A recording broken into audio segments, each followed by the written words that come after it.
Boa tarde a todos.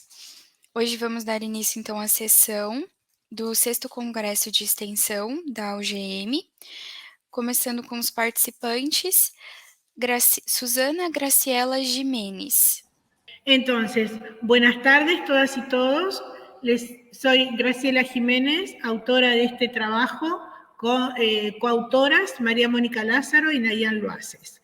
El trabajo es la carrera de licenciatura en enfermería de la UNOVA y sus acciones de extensión a la comunidad durante la pandemia de la COVID-19. Bien, nosotros trabajamos. Nuestro planteo fue trabajar justamente desde la carrera de licenciatura en enfermería en todos los programas de extensión que tuvieran que ver con prevención de coronavirus, apoyar y acompañar el sistema sanitario local, las empresas y la población en general, con actividades durante 2020 y 2021. Cada actividad académica tuvo una relación directa con las decisiones del Estado Nacional, de la universidad y del Estado Nacional. La siguiente. Ahora bien, de estas acciones institucionales que se implementaron en pandemia, les compartimos algunas. Se trabajó muchísimo durante toda la pandemia, pero algunas de las más importantes son, por ejemplo, en la escuela secundaria que pertenece a la universidad, se hizo educación a los estudiantes y a las familias de los estudiantes sobre prevención de la enfermedad. También se hizo un plan de educación para la salud para el personal no docente de la universidad, sobre tareas de aseo y mantenimiento, control de salud y detección de factores de riesgo.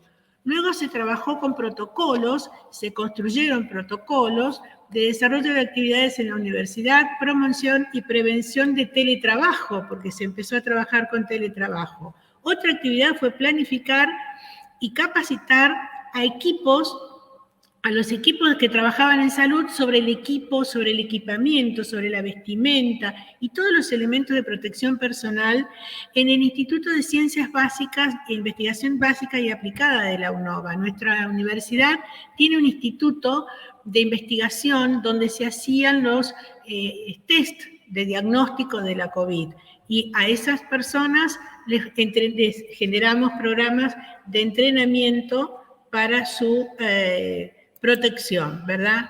Luego también hubo un programa de educación para la salud de adulto mayor que se transmitió por vía virtual, un programa de capacitación a los empleados de comercio. En nuestro país y en nuestra ciudad hay muchos comercios y era necesario que cuando paulatinamente los comercios empezaban su actividad, tuvieran la posibilidad los empleados de protegerse, de conocer las herramientas de protección. Siempre pensamos que la capacitación, la educación en prevención era un eje central para aportar en la extensión hacia la comunidad de nuestras actividades académicas.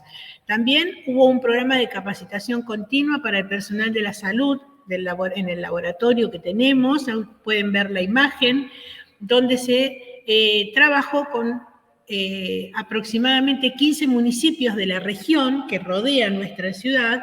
15 municipios son muchas personas, donde los reentrenamos en lo que era la capacitación a profesionales de la salud respecto del uso de la vía aérea, respecto claramente de la intubación, respecto de las técnicas de intubación, porque bueno, era una cuestión que estaba siendo muy necesaria. También se hizo una campaña de inmunización cuando surge la posibilidad de vacunar a nuestros ciudadanos y nuestras ciudadanas.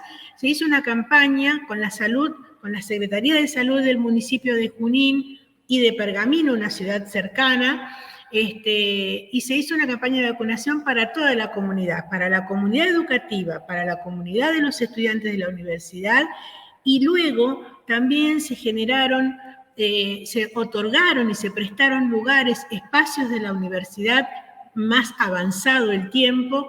Cuando empezó la campaña de vacunación masiva, la universidad puso a disposición sus edificios para que se hicieran campañas de vacunación previo entrenamiento en el proceso de vacunación, ¿no? Además, nuestras autoridades de salud, nuestros docentes de la salud y nuestra dirección del instituto y de la carrera de enfermería participó activamente, y la universidad participó activamente en lo que llamamos mesas de salud, es decir, la reunión de actores importantes, representantes del ámbito sanitario, para la toma de decisiones de acuerdo con cada etapa que fue llevando adelante este proceso, ¿no? La pandemia sabemos que tuvo diferentes fases, ¿no? Y en cada fase trabajamos y aportamos nuestra opinión y nuestros científicos para la determinación de medidas al respecto. Esto trajo consigo la producción de protocolos, la elaboración de protocolos de prevención, ¿sí? Y en todo caso también de acuerdo con las recomendaciones internacionales y nacionales de las empresas. Las postas de vacunación que ya les mencioné y programas del ámbito de lo comunitario, como fue, por ejemplo, Junín fortalece a las mujeres. Este nombre se lo dimos a una actividad que junto con el municipio de la ciudad desde la que les cuento, Junín, de la provincia de Buenos Aires, que está en el centro de nuestro país, en el centro este de nuestro país, hicimos esta actividad donde se trabajó con mujeres en situaciones de vulnerabilidad para justamente otorgarles herramientas de autonomía personal y económica. Y entonces, finalmente, queda a disposición de todos ustedes. Aquí hay una pequeña galería de imágenes, también se enseñó RCP, fíjense, es aquí una actividad de RCP, y se trabajó con tutorías también en lo académico, ¿no? Pero más que nada en la actividad de extensión, todo lo que la comunidad demandara, siempre intentamos generarlo y siempre intentamos proveer aquello que estábamos en condiciones de hacer. Fue un trabajo muy intenso, muy interesante, y muy gratificante por sobre todas las cosas. Quedo a disposición de todos y todas. Queda nuestro contacto disponible si alguien quiere comunicarse. Desde ya, muchísimas gracias. Suzana, muito obrigada por sua participação. Vamos chamar o próximo participante, Fred Siqueira Cavalcante. Muito bem, boa tarde a todos. Agradeço por assistirem essa apresentação. A gente vai falar desse projeto Big Band não fiscar, Big Boom Orchestra, né? Do que se trata, né? Bom, o nome do agrupamento musical se chama Big Boom Orchestra, né? O nome do projeto é esse aí, né?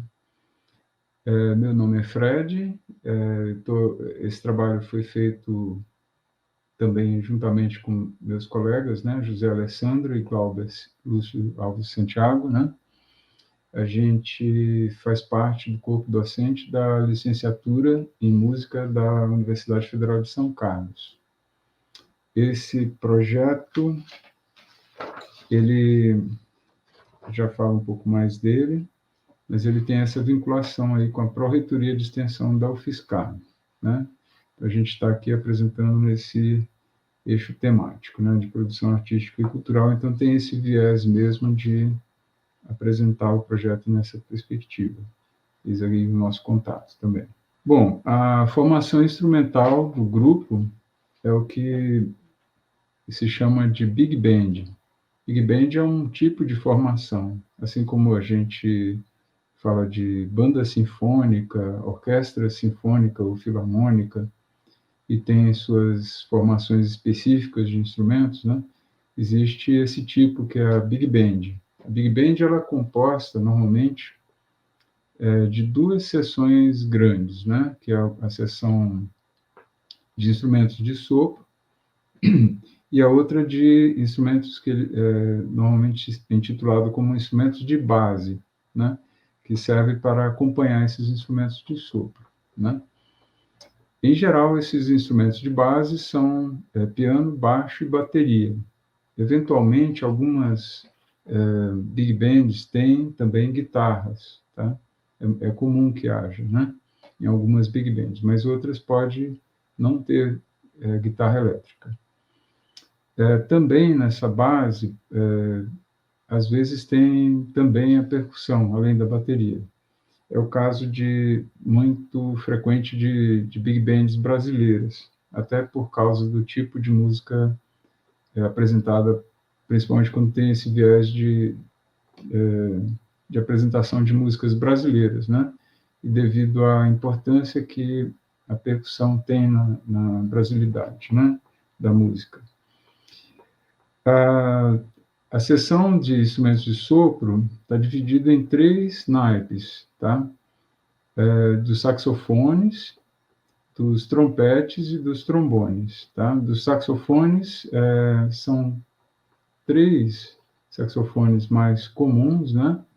Da família dos saxofones, que são o sax barítono, que é o mais grave, o sax tenor, que é intermediário, e o sax alto, que é mais agudo. Eventualmente tem também sax soprano, inclusive nessa big band. Os trompetes são todos iguais, os trombones são quase todos iguais, pode eventualmente ter trombone baixo, como é o caso dessa big band. Tá? A big band ela é composta desses instrumentos, tá? Então são aproximadamente 17, pode variar um pouquinho para 18, para 16, dependendo da situação, tá? A gente tem, eventualmente, percussão, eventualmente, dependendo da época, né, desde a formação do grupo, tem mais de um guitarrista, então pode revezar ou tocar 2 guitarras, né? Pianistas também, bateristas também. Bom, a vinculação institucional da Big Boom Orquestra, né, da BBO, como normalmente é conhecida também pela sigla, né, como projeto de extensão, vem desde 2016, vinculado à Pró-Reitoria de Extensão da Universidade Federal de São Carlos. Tá? Como objetivos, a gente pode falar que, de uma forma muito geral, a Big Band, o projeto da Big Band, visa promover a aprendizagem e a prática da música instrumental. Tá? Apesar de ser muito simples, para que isso aconteça, é necessário que haja vários tipos de situações, né? Nesse processo todo de aprendizagem e de prática, né? Especialmente, aí eu vou falar um pouco do método, né? Que é uma coisa recorrente de todo grupo musical grande, né? Que são os ensaios, mas também uma orientação, né? Quanto aos procedimentos para esse tipo de grupo. Então, como tocar especificamente para esse tipo de grupo? Porque é comum, por exemplo, principalmente entre os metais, que eles venham de outros tipos de músicas, né? Ou de outras formações instrumentais, que tocam de uma outra forma. Então, é necessário ter um tipo de orientação. Inclusive, a respeito de coisas como dinâmica, fraseado e improvisação. Um histórico bem resumido da Big Band, ela tem vamos dizer, em 2 partes, né? Uma primeira formação, de 2007 a 2009, foi bem curta, né?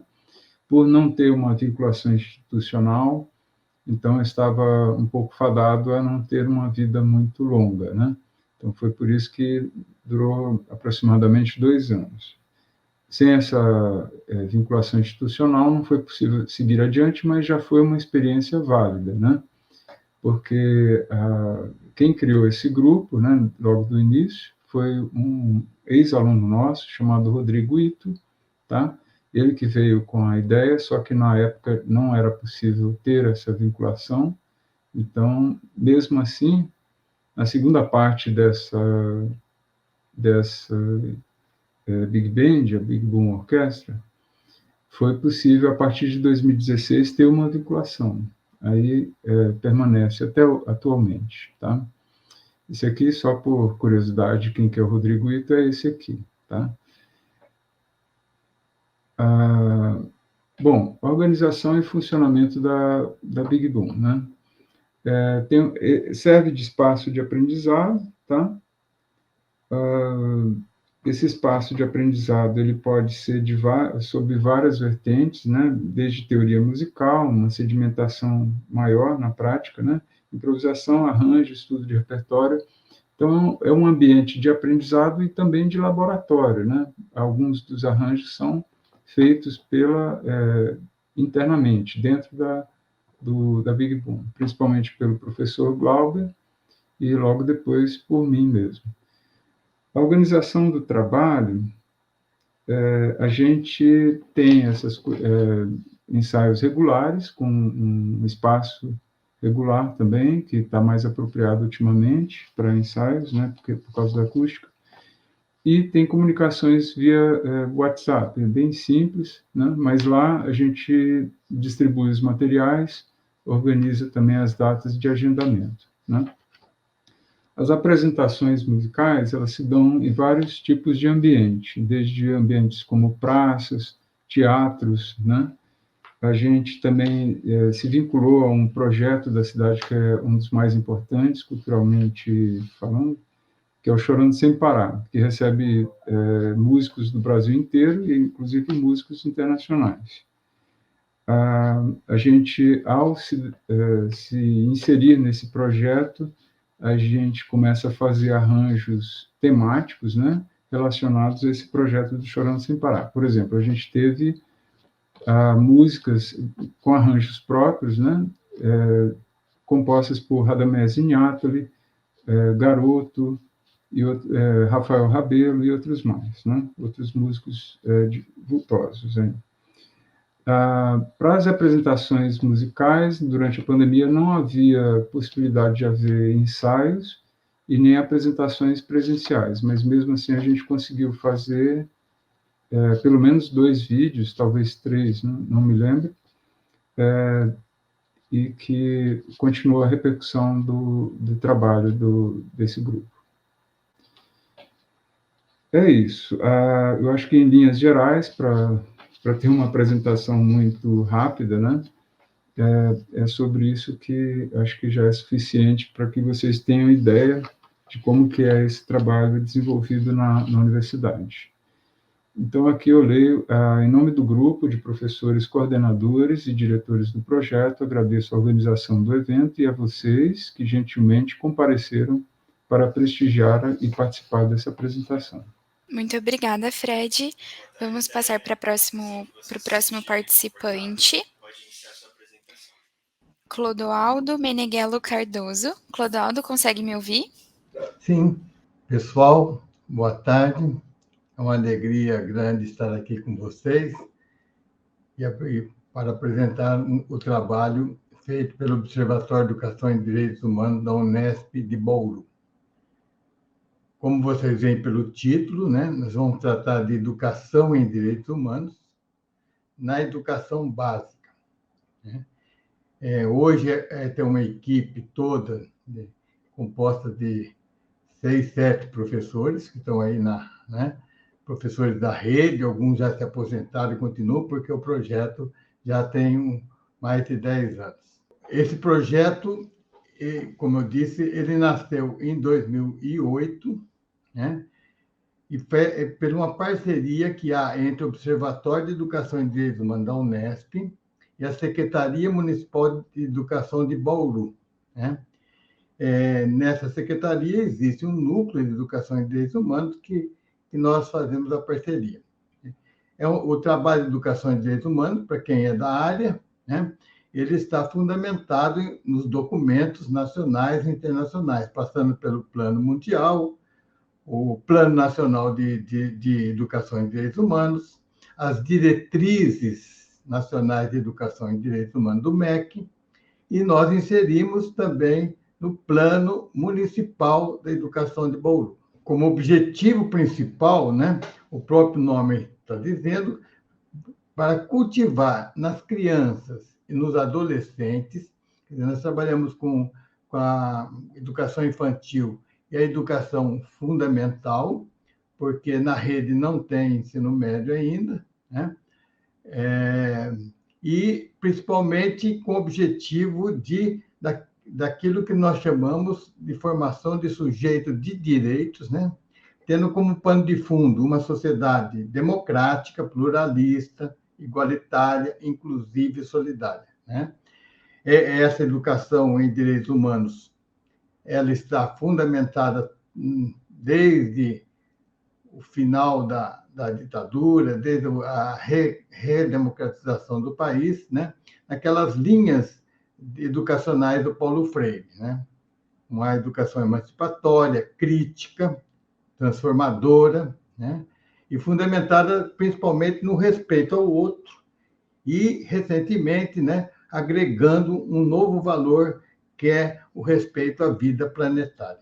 Como esse projeto, que já é um programa, né, que tem mais de 10 anos, ele adotou uma metodologia diversificada devido às condições do tempo que ele foi se transformando, as condições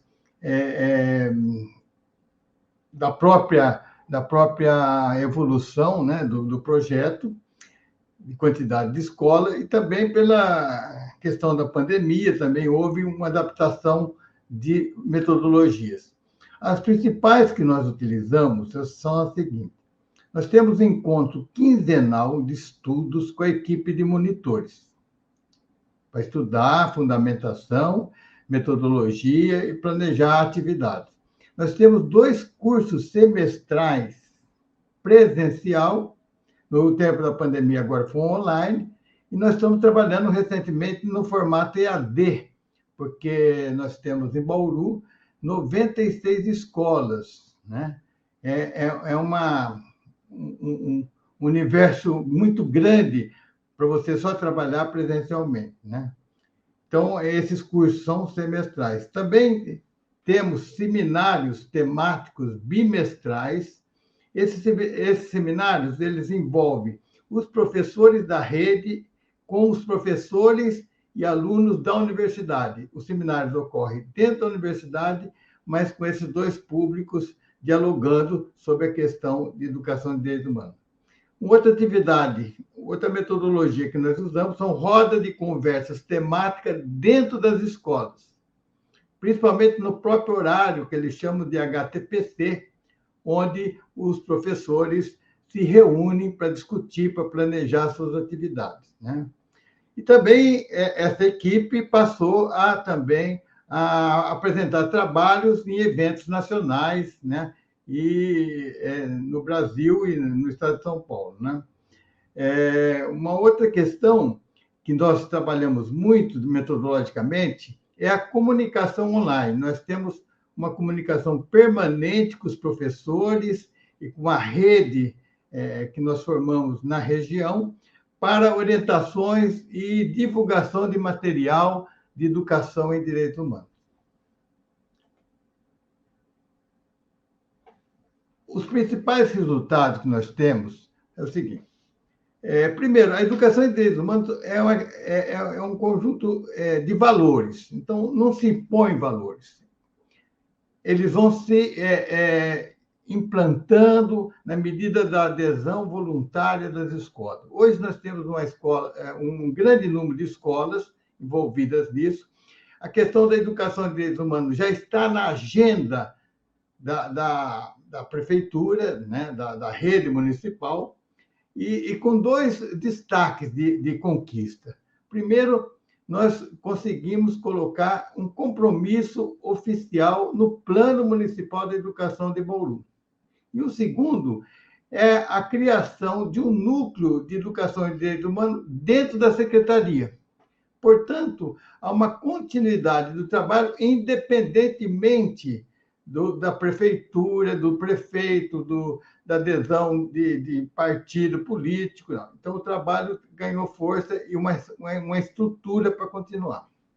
Eu queria destacar na conclusão 2 questões, 2 conceitos que nós trabalhamos e insistimos nesses conceitos para que tenha uma unidade do trabalho, justamente porque direitos humanos e educação de direitos humanos é muito falada, mas pouco definida, né? Muita gente tem ideias diferentes de educação de direitos humanos. Então, o que nós trabalhamos? Primeiro, os direitos humanos são valores ético-políticos. Eles são construídos inicialmente na cultura moderna ocidental e ampliados ao longo do tempo. O objetivo é proteger a dignidade da vida humana em todas as pessoas, sem distinção de raça, nacionalidade, gênero, idade, religião e condição física, cultural, social, etc. Outro conceito básico. A educação de direitos humanos é um processo educativo sistemático. Ela pode ocorrer dentro da escola, na educação formal, ou nos movimentos sociais, mas, em todo caso, é um processo, não são eventos soltos, mas é um processo educativo sistemático na formação de sujeitos de direitos, capazes de práticas sociais individuais, de cidadania ativa, crítica, visando, como nós falamos, a construção de uma sociedade democrática, plural, né? E com justiça socioambiental.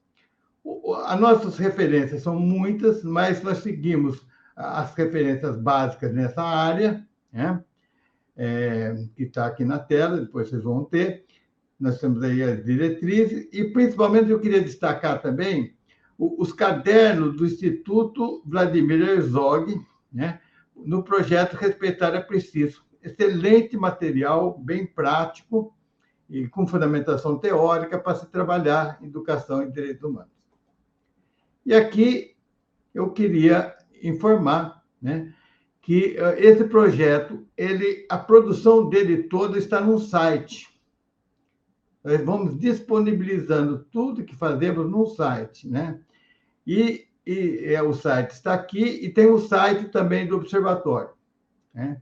Com o e-mail aqui. Se alguém interessar nessa área de educação de direitos humanos, a gente pode entrar em contato conosco, que a gente vai inserir na nossa lista de divulgação de material e de eventos sobre educação de direitos humanos no Brasil e na América Latina. Eu agradeço imensamente a atenção de vocês. Muito obrigado. Muito obrigada, Clodoaldo, pela sua apresentação.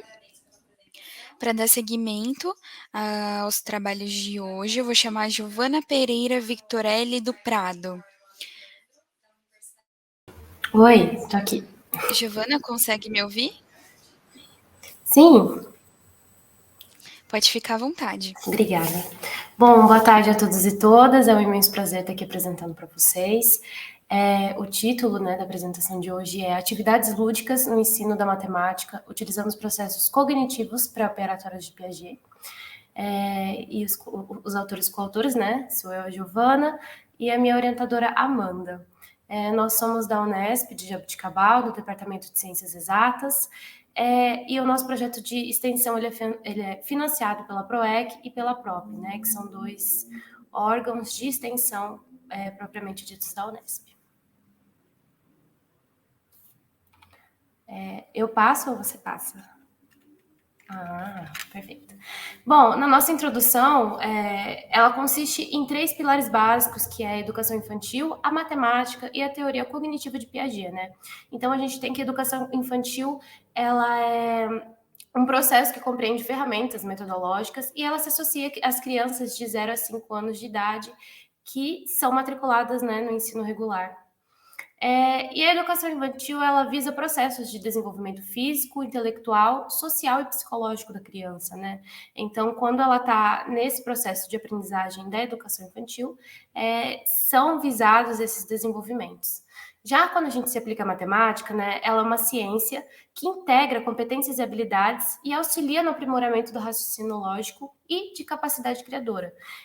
Então, quando a gente vincula a educação infantil com a matemática, visto que é uma disciplina onde as crianças, né, nesse desenvolvimento, elas possuem muita dificuldade, né, é interessante atribuir jogos e outras formas de resolução de problemas para essa disciplina, visto que dá para se aplicar a matemática nisso.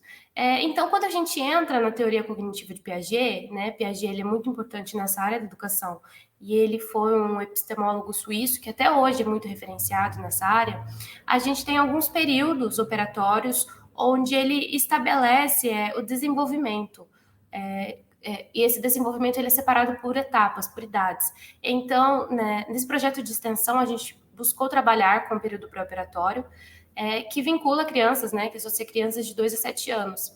Então, na teoria cognitiva de Piaget, do período pré-operatório, a gente tem períodos de operações com ações internalizadas, transição entre a inteligência propriamente sensório-motora e a inteligência representativa. Então, ela busca correlacionar pensamento, jogo simbólico, imitação diferenciada, imagem mental e outras formas de função.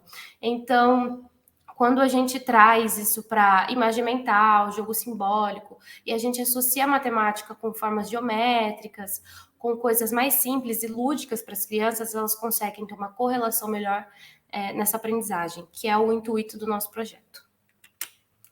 Bom, então, dentre os nossos objetivos, né, a gente tem desenvolver atividades lúdicas no ensino da matemática utilizando os jogos em escola pública, e explorar conceitos matemáticos com crianças pertencentes a essa faixa etária, que são dos 2 a 7 anos, de forma a auxiliar na construção de seus conhecimentos científicos desde o início da formação escolar e comparar os resultados iniciais e finais com as conclusões da teoria. Então, a gente busca avaliar inicialmente, a gente faz um desenvolvimento, depois a gente avalia novamente para ver se a criança ela teve uma progressão nesse ensino. Então, a gente espera que os alunos eles enxerguem a importância dos números e suas utilizações nas contagens e operações. Então, que as crianças elas entendam a importância e formas diferentes de trabalhar com matemática do que só uma disciplina que é um pouquinho mais chata considerada no ponto dos alunos, né? Que eles possam estabelecer relações entre a linguagem oral e a linguagem matemática. Então, quando a gente traz aplicações, é importante que a linguagem oral ela se caiba dentro da matemática, e utilizando essas formas, né, para expressar as hipóteses e ideias matemáticas nos jogos ou em situações de problemas que a gente cria para as crianças com as atividades que a gente realiza. E também que elas consigam criar uma relação própria entre as informações novas e os conhecimentos adquiridos anteriormente. Ou seja, o que elas já sabem, né, o que elas já possuem de conhecimento e o que elas podem desenvolver com os jogos, né, e atividades que a gente aplica para elas.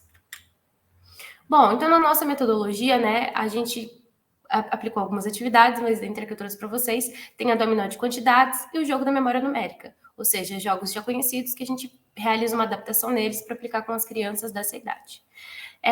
Essa abordagem ela foi buscada no conteúdo de classificação, ordenação, seriação e correspondência, né, do sistema de numeração, espaço, formas e grandezas, medidas que tá classificado, né, nos parâmetros nacionais curriculares. E o nosso desenvolvimento são conceitos de conservação do comprimento, de correspondência serial, representação do espaço-tempo, comparação entre os diversos atributos de um objeto. Então, a gente busca desenvolver com essas crianças formato, tamanho, cor, espessura, formas geométricas, né? E a nossa avaliação, como eu disse, né, a gente aplica uma atividade pré-teste e uma atividade pós-teste. Ou seja, a gente vai inicialmente na escola, a gente realiza uma atividade de forma individual com essas crianças, a gente não pode interferir nesses resultados, então as crianças elas respondem, né, de acordo com base no conhecimento delas, voltamos, aplicamos as atividades de desenvolvimento e no final a gente aplica a mesma atividade, assim, né, uma atividade um pouquinho mais formulada, como pós-teste, para ver o que é que eles aprenderam, né, como foi a aprendizagem, o desenvolvimento, e a gente classifica isso depois como 3 níveis de pontuação. Então, as crianças, elas recebem 1 ponto para cada resposta esperada. Então, no nível 1, a gente tem de 0 a 2, no nível 2, a gente tem de 2 a 4 questões, e no nível 3, a gente tem de 5 a 6 questões. Bom, na atividade aplicada em dominó de quantidades, né, inicialmente a gente faz algumas atividades relacionadas, né, atividades mais básicas, e depois a gente aplica o jogo, como uma forma de inicialmente medir o conhecimento do aluno e depois trazer o jogo como uma forma mais leve para a criança correlacionar a matemática, né? Então, a gente tem o dominó de quantidades, onde a primeira atividade a gente fez uma coisa bem básica, assim, né, visto a idade, onde a gente pediu que os alunos pintem a cor que quiserem, os números representativos, né, que no caso foram 1, 3, 7. A atividade 2, a gente pediu para que os alunos eles liguem os números com as quantidades correspondentes, para ver se eles fazem essa correlação, e depois a gente aplicou o jogo do dominó de quantidades. Então, a gente busca nesse jogo, né, explorar os conceitos de gráfica numérica, memória, quantidade, associação de número de formas, cores e a jogabilidade dos alunos.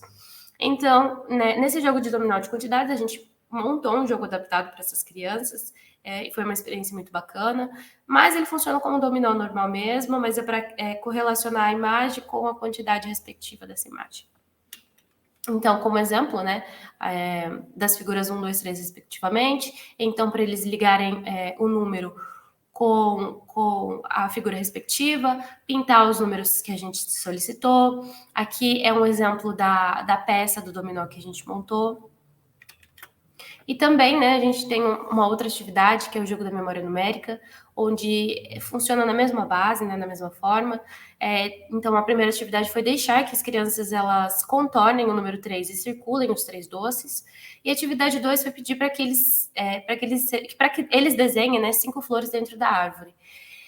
Com o objetivo de explorar a gráfica numérica, os mesmos objetivos de antes, mas com atividades diferentes, para que eles possam explorar esses conceitos matemáticos de forma mais leve, né? Para que eles possam ter um desenvolvimento melhor de uma forma mais lúdica. Aqui também eu trouxe como exemplo, né, as figuras 4, 5 e 6, onde é contornar os números, circular os 3 doces, desenhar 5 flores, para ver se eles têm essa noção, essa perspectiva mesmo de número, de correspondência.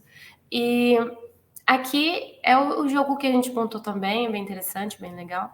É bem bacana como funciona essa montagem, porque é tudo de uma forma muito lúdica, muito legal. Associa... É errado pensar dessa forma, mas associa uma brincadeira com uma forma de aprendizagem, né? É por isso que é importante o nosso papel como professor, como participante do projeto de extensão, a gente mediar para que não seja tudo na brincadeira, para que eles possam levar um aprendizado a partir disso, né? Então, os resultados que a gente obteve foram aplicadas para 50 crianças das 120 totais, que são somadas no períodos da manhã e da tarde na escola que a gente aplicou. Ou seja, uma média de 41%, 41,6% dos alunos presentes. Então, naquela primeira atividade demonstrada, 82% dos alunos eles realizaram corretamente e 18% realizaram incorretamente, visto que essas atividades elas são consecutivas de um processo de aplicações que a gente vai realizar na escola, né, de alguns reforços que a gente dá, visto as dificuldades que eles apresentam na atividade pré-teste. Na segunda atividade, 90% dos alunos eles realizaram corretamente e 10% não alcançaram os objetivos. Já no jogo da memória numérica, a gente tem que foram aplicadas para 77 crianças das 120 totais, ou seja, foram um pouquinho de crianças a mais, né, no dia, que são somadas nos períodos da manhã e tarde, sendo 64% dos alunos. Então, na primeira atividade, né, na primeira parte da atividade, 100% respondeu corretamente, e na segunda parte, 80% respondeu corretamente. Já na segunda atividade, a gente tem que 78% realizou corretamente e 22% de forma incorreta. Novamente, abrangendo que os jogos eles são uma forma de facilitação do processo, né? Eles não são a atividade instruída em cima, né? De forma que a gente tem que desenvolver outras atividades antes de aplicar os jogos, mas os jogos eles trazem esse reforço de que a matemática ela pode ser algo mais simples, algo mais dinâmico, algo mais lúdico para eles aprenderem, né? Então, né, com discussão, com o uso dessas atividades lúdicas, os alunos eles se tornam mais confiantes, eles se sentem mais motivados a superar os receios, desmistificando a imagem negativa da disciplina, onde percebem que a aprendizagem ela pode ser desafiadora e interessante. Então, quando eles veem os outros amigos jogando, eles querem participar, eles querem tentar, cria uma motivação para esses alunos eles participarem da matemática ativa, né? Tem também que o caráter lógico-matemático ele pode ser um aliado no desenvolvimento dos alunos, onde ele atribui um trabalho em ritmos distintos para a aprendizagem deles. Ou seja, quando a gente se dá com esses alunos, geralmente eles estão em níveis diferentes, mesmo sendo da mesma escola. Alguns apresentam dificuldades em algumas características, outros em outras. Então, a gente... calma aí, já tá acabando. Então, a gente tenta nivelar eles, trazendo jogos onde a gente cria a percepção da dificuldade deles, né? E então verifica-se que é interessante ensinar matemática, né, através de atividades lúdicas, e é uma ferramenta valiosa para despertar o interesse das crianças nessa participação, para ter a resolução dos problemas matemáticos não convencionais, ou seja, de forma lúdica, de forma atrativa. E a gente atribui toda essa correlação que a gente insere ao processo pré-operatório de Piaget. Então, as explicações que Piaget traz, aos reflexos que Piaget traz, a gente sempre tenta inserir as respostas, né, que a gente tem nas atividades com base no conceito pré-operatório de Piaget. E é isso, gente. Obrigada.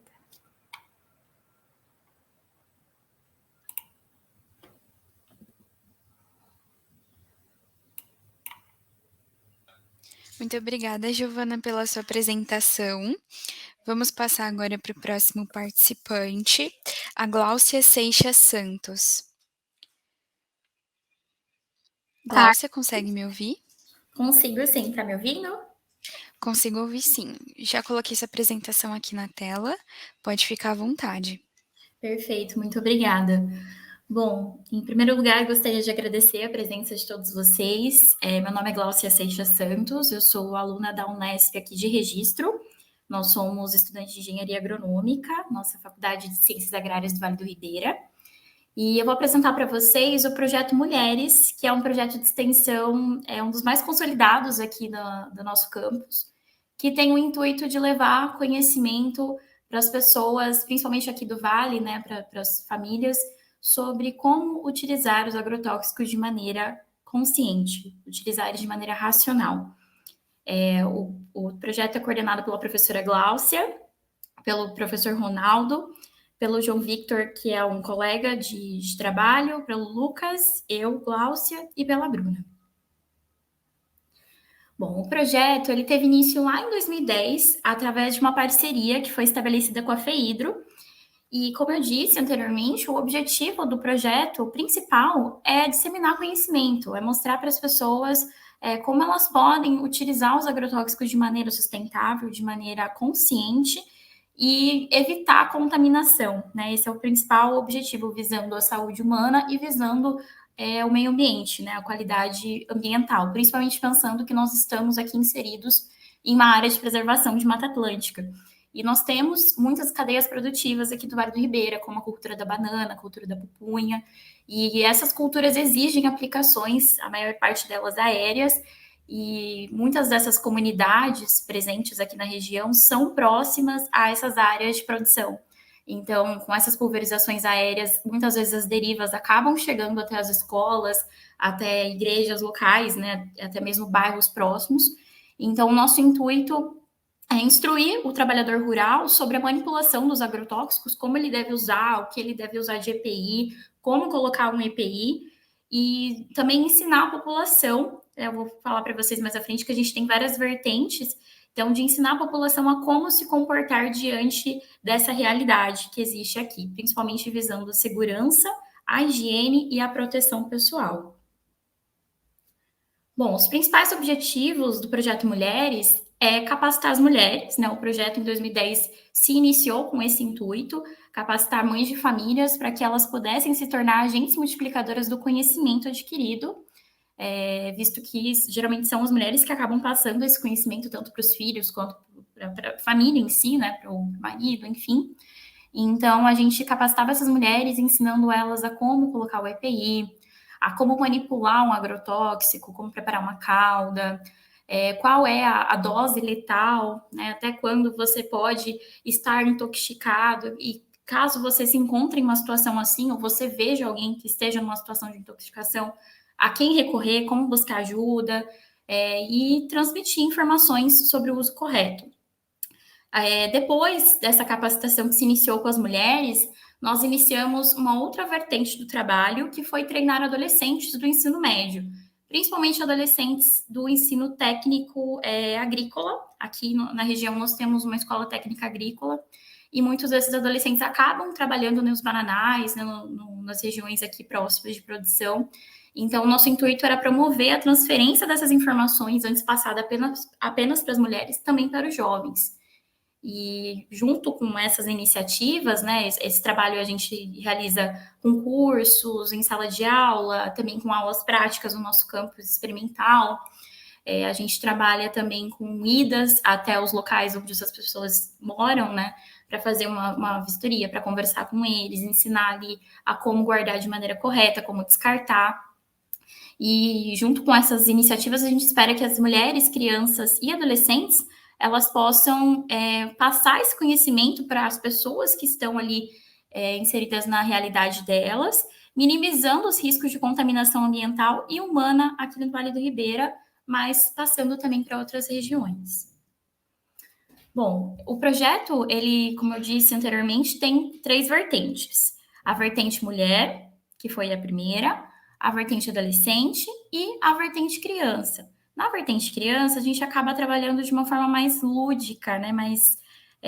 De uma forma que as crianças consigam entender o que a gente está passando, porque nós não conseguimos realizar cursos como a gente realiza com os adolescentes, com as mulheres, por conta da dificuldade, né, de ser um assunto mais difícil de se entender, que exige ali uma maturidade para ser compreendido, e a criança também nem precisa saber de tudo aquilo que a gente passa para pessoas já adultas, mas ela precisa saber, né, do básico, de como alertar muitas vezes um avô que trabalha na aplicação de que ele pode estar sendo contaminado, de alertar os pais que às vezes têm uma pequena produção ali no quintal para subsistência mesmo, de que eles têm que tomar cuidado com aquele produto que eles estão manipulando, que aquilo pode trazer problemas sérios, riscos, tanto para a saúde da família, quanto para a questão ambiental ali da onde eles estão residindo. E no total, junto com essa vertente criança, já foram realizados 25 cursos para as mulheres, 19 oficinas infantis. Nessas oficinas, como a gente pode observar aqui nas imagens, a gente realiza um teatro de fantoches, como eu disse, de uma forma mais lúdica, para que as crianças consigam entender o conteúdo passado de maneira mais facilitada. Então, a gente tem um cachorrinho, né, chamado Floquinho, que é um fantoche que a gente acaba utilizando para conversar com essas crianças, conta toda uma historinha num contexto em que um avô está inserido, né, que ele está realizando uma aplicação e como ele deve se proteger. Então, é muito legal, assim, o feedback que a gente recebe dessas crianças e também dos pais, que acabam dizendo como elas chegam em casa, assim, apresentam para eles aquele conhecimento que eles adquiriram e conseguem realmente absorver. O Projeto Mulheres, como eu disse, ele é bem consolidado, ele já está presente aqui na Unesp de registro desde 2010, e é louvável que o projeto ele tenha sido reconhecido e premiado ao longo de todos esses anos, destacando-se com o prêmio de melhor trabalho na área de educação pela ProEx Unesp. Aqui na imagem é a professora Gláucia, que é a coordenadora do Projeto Mulheres, a nossa professora orientadora, e ela recebeu muitas vezes, né, ótimas pontuações aí nesse projeto de extensão, que já treinou muitas pessoas aqui no Vale do Ribeira, já passaram vários estagiários da faculdade por esse projeto e que muitas vezes vão trabalhar aí com produtos fitossanitários, né, com agrotóxicos, e é muito bom a gente poder disseminar o conhecimento correto para as pessoas, não no intuito de assustar ninguém, né, de causar pânico, mas sim de conscientizar e de diminuir aí os riscos que são eminentes, que são realidade. E junto com esse projeto de extensão, surgiu o GEURA, né, que é o Grupo de Estudos em Pesquisa e Extensão no Uso Racional de Agrotóxicos. Esse é um grupo que a gente tem aqui na universidade, que demonstra o compromisso em fazer pesquisas e aprimoramento das práticas no uso de agrotóxicos, principalmente visando a toxicologia ambiental, que é a área de pesquisa da professora Gláucia. E os números alcançados com esse projeto ao longo desses anos são de que nós tivemos no total 25 cursos realizados para mulheres, 19 oficinas infantis e 5 turmas de adolescentes, totalizando 266 mulheres treinadas, 293 crianças, 76 adolescentes e 28 homens treinados, totalizando 663 pessoas de 2013 até abril de 2023. Bom, concluindo, né, o projeto ele gerou um grande impacto social no Vale do Ribeira, ele é reconhecido aqui amplamente por todas as escolas, já passou por escolas aqui em Registro, né, que é a cidade onde a Unesp está presente, mas também nas demais cidades do Vale do Ribeira. E, como eu disse, foram treinadas 650 pessoas, então é um número relevante aí de pessoas que estão agindo como agentes multiplicadores do uso racional e correto dos agrotóxicos. E o projeto também fomentou a participação de adolescentes no vestibular. É importante dizer que a extensão ela acaba partindo também para outras áreas, partindo para o sentido de trazer as pessoas, o olhar das pessoas para a universidade. E muitas vezes o que nos chamou muita atenção é que as pessoas aqui do Vale do Ribeira não sabiam que aqui tinha uma Unesp, uma universidade pública de qualidade, e que poderiam ter todo esse conhecimento que a gente passou de uma forma, né, mais simples no curso, de uma maneira mais rebuscada, né, ao longo de 5 anos do curso de engenharia agronômica ou engenharia de pesca. Então, com a divulgação desse projeto, a gente também conseguiu atrair esses adolescentes e pais também que puderam falar para os seus filhos para o vestibular, para participarem do ambiente acadêmico e da importância de se buscar uma formação. Bom, pessoal, gostaria de agradecer. Essa foi a minha apresentação.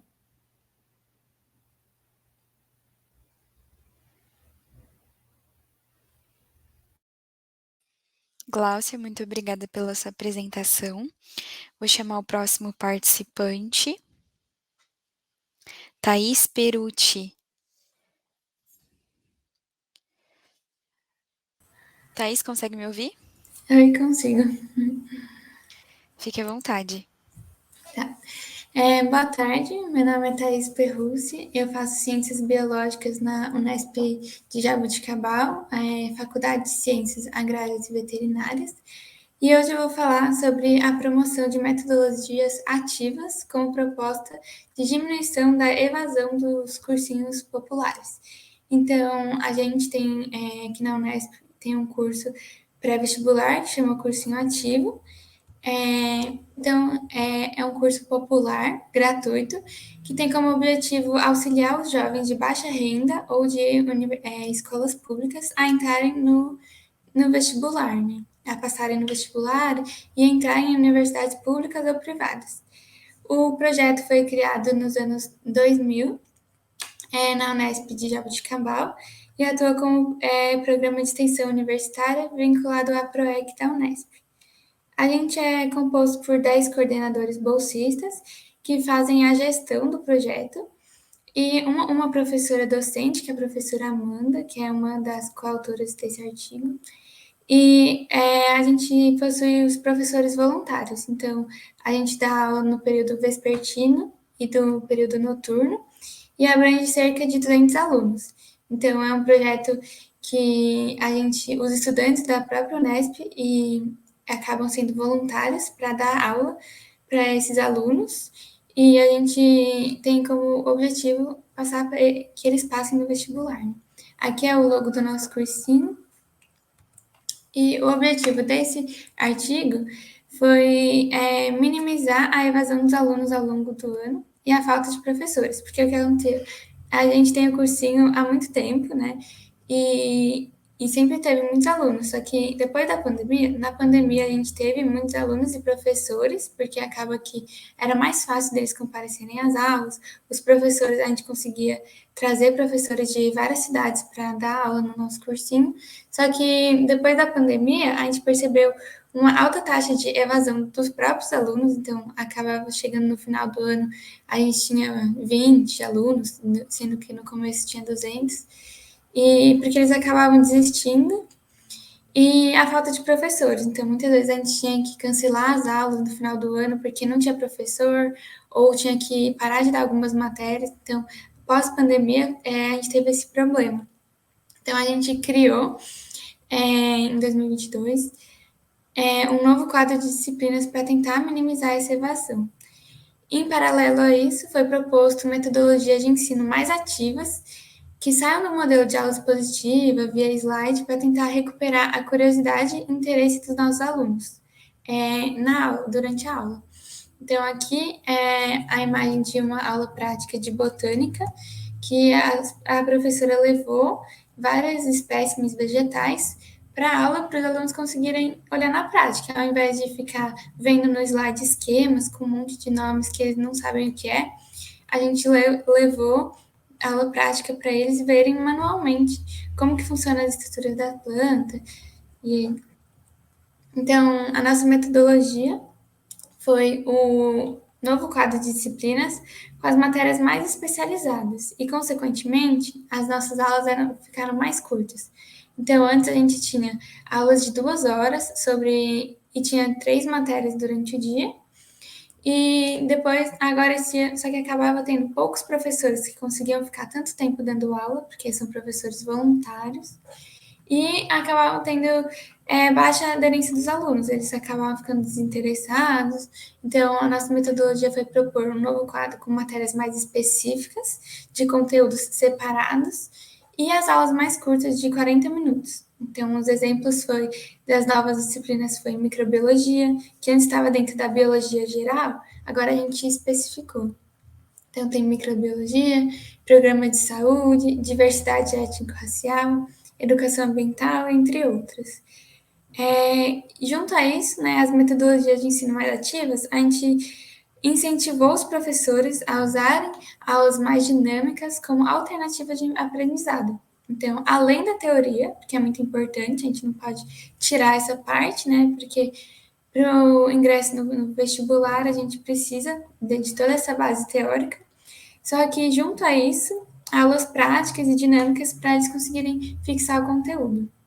Esse ano a gente conseguiu a permissão dos laboratórios da Unesp, microscópios e outros equipamentos. Então, a gente consegue, esses alunos, às vezes, eles nunca viram um microscópio, nunca viram uma lupa, nunca entraram em um laboratório.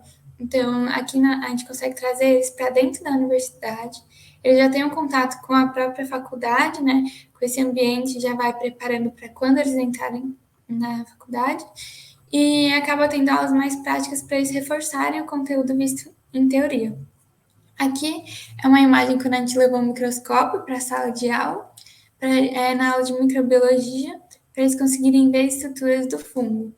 Então, a gente também leva eles para o laboratório, mas tem algumas que a gente leva o laboratório para a sala de aula. Né? Aqui.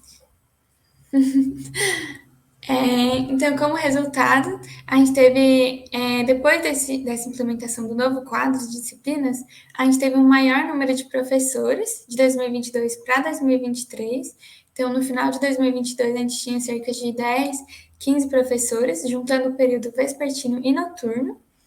E agora, em 2023, após essa implementação, a gente já tem cerca de 25 professores e monitores voluntários. Então, e a gente ainda tem mais professores interessados, então aumentou muito a demanda para essa área, né?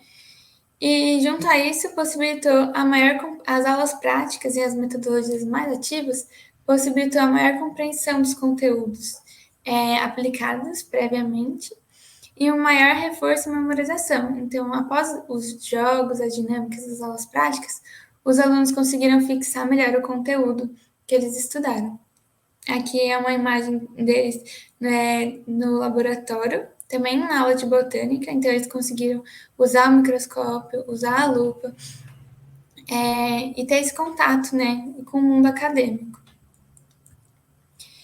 Então, a gente conclui que o aumento do número de professores, a gente conseguiu ter um aumento do número de professores pela implementação das novas disciplinas, que era um problema que a gente estava lidando, então a gente conseguiu contribuir para que esse problema seja diminuído, né? E após as aulas práticas, dinâmicas, jogos educativos, os alunos fixaram melhor os conteúdos, conseguiram aprender e eles se deram mais motivados para as aulas, né? Então, por exemplo, aqui, a professora de Química, ela desenvolveu todo um jogo de tabuleiro, que ela que fez mesmo, e era baseado em perguntas e respostas. Então, eles se divertiram respondendo as questões de química, várias equipes competiam, então eles tinham esse interesse em acertar mais perguntas, e é muito mais interessante do que apenas passar uma lista de exercício em sala de aula, né? Porém, deve-se continuar os estudos ao longo desse ano, para a gente conseguir comparar a taxa de evasão dos alunos ao longo do ano e comparar com as taxas dos outros anos, né? Após esse novo modelo. Aqui as nossas referências e aqui algumas imagens que os alunos tiraram das aulas práticas de botânica. Muito obrigada a todos que estão presentes. Muito obrigada, Thaís, por sua apresentação. Para dar seguimento, então, à nossa sessão, vou chamar o próximo participante, Karen Luísa Ramos do Nascimento.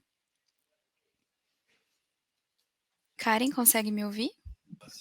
Primeiramente, boa tarde a todos. Meu nome é Karen e o nosso projeto de extensão é sobre a Liga Acadêmica de Feridas, Estomas em Limeira. Então, nesse projeto tá eu, a Marina, e o eixo temático nosso é comunicação.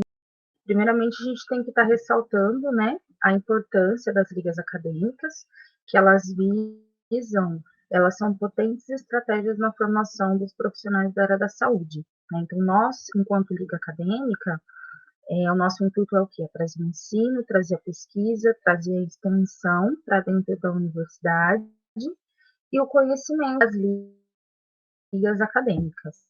Então, a LAFOI, ela é uma visão de importância para você conhecer as feridas, as ostomias e os tipos de incontinências que existem, né? Esse é o nosso intuito principal. O objetivo trazer aí, promover o aprofundamento teórico-prático nesse assunto e buscar pesquisa e conhecer os temas pertinentes a esse tipo de conteúdo. Nós fazemos esse tipo de abordagem através de palestras, é feito um levantamento bibliográfico científico de uma forma ilustrativa e didática sobre esse conteúdo. Do nosso conteúdo, nós temos uma página na nossa rede social, que é o Instagram, LAFOI Einstein Limeira. Fica aí o convite para quem quiser conhecer.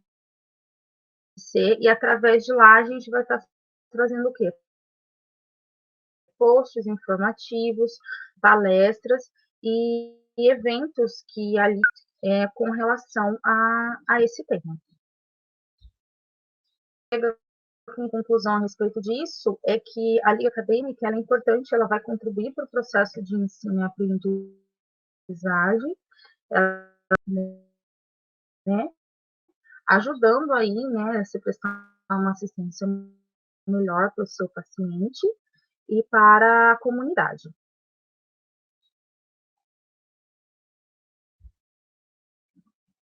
Essas são algumas das nossas referências e Karen, muito obrigada por sua apresentação. Pessoal, então, todos os participantes já apresentaram seus trabalhos. Vamos encerrar nossa sessão por hoje. Agradeço imensamente pela participação de todos no nosso 6º Congresso de Extensão da UGM. Qualquer dúvida, por favor, entre em contato para a gente sanar possíveis questões. Muito obrigada.